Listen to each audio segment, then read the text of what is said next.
Assalamualaikum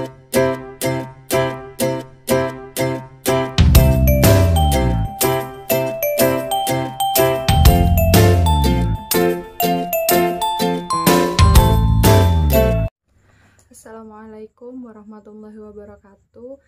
Perkenalkan, nama saya Nabila Tuzahro, NIM E2019-1070 dari kelas Perbankan Syariah 2. Di sini saya akan menanggapi video dari Bapak Dr. Abdul Wadud Nafis, LC/MEI, tentang konsep dasar ekonomi Islam.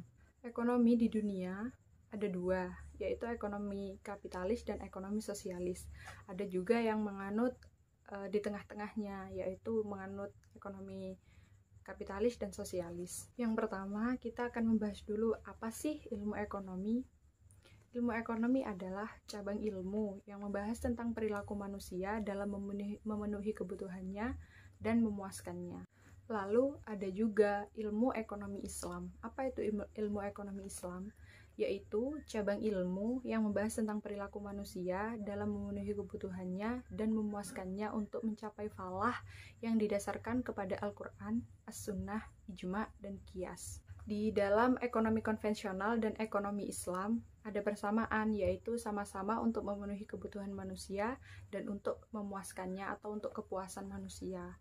Tapi ada juga perbedaan di antara keduanya, yakni jika di ekonomi konvensional itu hanya untuk memenuhi kebutuhan dan untuk kepuasan. Kalau di ekonomi Islam itu untuk mencapai falah. Falah itu adalah kebahagiaan zahir dan batin untuk mencapai ridha Allah Subhanahu wa taala. Lalu ada beberapa perbedaan antara ekonomi Islam, ekonomi kapitalis, dan ekonomi sosialis. Yang pertama dari sumbernya.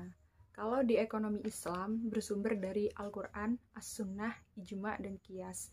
Kalau di ekonomi kapitalis dan sosialis itu sama, bersumber dari pemikiran dan pengalaman manusia, seperti dari buku, dari ahli-ahli ekonomis. Lalu ada dilihat dari sisi kompetisinya. Kalau di ekonomi Islam, silahkan berkompetisi, tetapi harus sesuai dengan syariat Islam atau tetap dibatasi oleh syariat Islam. Kalau di ekonomi kapitalis, itu terserah, bebas, berkompetisi secara bebas dan akan melahirkan monopoli, yaitu siapa yang banyak uang, dia yang berkuasa di pasar. Kalau di ekonomi sosialis, itu tidak ada persaingan di antara mereka karena semua diatur oleh pemerintah. Jadi barang apa yang harus dikeluarkan, apa yang harus dijual, apa yang harus diproduksi, itu semua pemerintah yang mengatur. Yang ketiga ada pengakuan kepemilikan. Kalau di ekonomi Islam, pengakuan kepemilikannya itu individu dan umum secara nisbi. Nisbi itu semua itu milik Allah Subhanahu wa taala. Jadi kita hanya menjalankan, kita itu tidak boleh melanggar syariat Islam karena semua itu milik Allah, kita hanya menjalankan. Apa yang dilarang oleh Islam berarti kita tidak boleh melakukannya. Di ekonomi kapitalis, kepemilikan itu milik satu orang, milik satu individu. Jadi kalau sudah milik itu, mau dibuat apa, mau digimanakan, itu terserah. Mau dibakar, mau dibuang, itu terserah yang punya. Kalau di ekonomi sosialis, itu tidak. Semua itu milik umum. Lalu dilihat dari kesejahteraannya, kalau di ekonomi Islam, itu bersifat rohani, jasmani, dan akal. Kalau di ekonomi kapitalis dan sosialis, itu hanya untuk jasmani saja. Untuk mekanisme pasar, kalau di ekonomi Islam itu bekerja menurut maslahah. Kalau di ekonomi kapitalis itu dijalankan dengan sendirinya. Kalau di ekonomi sosialis itu dijalankan semua oleh pemerintah. Lalu ada 4 sumber hukum ekonomi Islam. Yang pertama Al-Quran, yang kedua As-Sunnah, yang ketiga Ijma, yang keempat Qiyas. Lalu yang pertama itu Al-Quran. Jadi apapun itu, permasalahan apapun itu, jual beli, sewa menyewa, ataupun akad, itu harus sesuai dengan Al-Quran, atau kita harus berdasarkan kepada Al-Quran. Jika di dalam Al-Quran itu tidak ada, maka kita mengambil dari sumber hukum yang kedua, yaitu As-Sunnah. As-Sunnah itu semua perkataan, perbuatan Nabi, sahabat, itu As-Sunnah.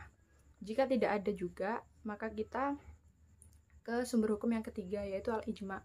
Ijma itu kesepakatan para ulama. Lalu kalau masih tidak ada yang keempat, itu qiyas. Qiyas itu perlu persamaan. Jadi kita menyamakan masalah yang sekarang dengan masalah yang sudah berlalu, yang sudah ada landasan hukumnya, itu disamakan. Jadi kita bisa mengambil sumber hukumnya dari situ. Lalu ada juga dasar-dasar ekonomi Islam. Yang pertama itu tauhid. Tauhid itu yakin akan keesaan Allah Subhanahu wa taala. Jadi kita dalam berekonomi, kita itu harus yakin bahwa semua itu milik Allah. Kita hanya menjalankan. Jadi kita tidak boleh melanggar aturan dari Allah. Apa yang dilarang tidak boleh dilaksanakan, dan apa yang diperintahkan kita laksanakan. Yang kedua, as-siddiq dan amanah. As-siddiq artinya kejujuran, dan amanah artinya bertanggung jawab. Di dalam transaksi atau di dalam berekonomi, kita harus jujur dalam bertransaksi. Seperti kalau memang barangnya kurang begitu bagus, dibilang kurang begitu bagus. Karena kejujuran itu sangat diperlukan dalam berekonomi. Lalu bertanggung jawab. Yang ketiga ada mengakui hak individu dan masyarakat. Di dalam Islam, kita itu punya hak akan barang-barang seperti rumah, mobil, seperti itu. Lalu selanjutnya adalah yaitu adil. Di sini adil dalam berekonomi, dalam membagi, dalam menimbang, itu kita harus adil. Lalu selanjutnya ada at-tawazun. At-tawazun itu artinya keseimbangan. Jadi kita harus seimbang dalam berekonomi, untuk kepentingan jasmani, untuk kepentingan rohani, untuk kepentingan pribadi, untuk kepentingan umum. Kita itu harus seimbang. Lalu ada at-ta'awun, yaitu tolong menolong. Tolong menolong di sini seperti pada akad mudharabah. Jadi siapa yang punya modal tetapi tidak bisa dijalankan oleh orang yang nggak punya modal. Jadi di sini sesama itu harus saling tolong menolong. Lalu ada prinsip ekonomi Islam yang bebas dari maghrib. Apa itu maghrib? Maghrib itu singkatan dari maisir, gharar, dan riba. Maisir yaitu perjudian, gharar yaitu tipuan, dan riba yaitu tambahan. Jadi dalam prinsip ekonomi Islam tidak boleh ada ketiga transaksi ini. Yang pertama perjudian atau maisir. Di sini semua transaksi apapun itu tidak boleh di dalamnya ada unsur judi. Lalu juga gharar. Gharar itu tipuan. Jadi di dalamnya itu nggak boleh ada penipuan, nggak boleh ada nggak jujur di dalamnya. Lalu ada riba atau tambahan.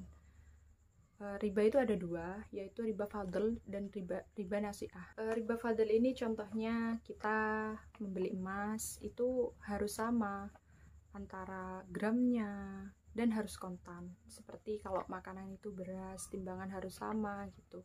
Tidak boleh ada yang dikurang-kurangi. Itu dalam Islam tidak boleh. Yang kedua ada riba nasi'ah. Riba nasi'ah itu bunga. Kalau di ekonomi konvensional itu sama dengan bunga, yaitu tambahan jika orang meminjam uang, dikembalikannya itu ada tambahan untuk biaya jangka waktunya.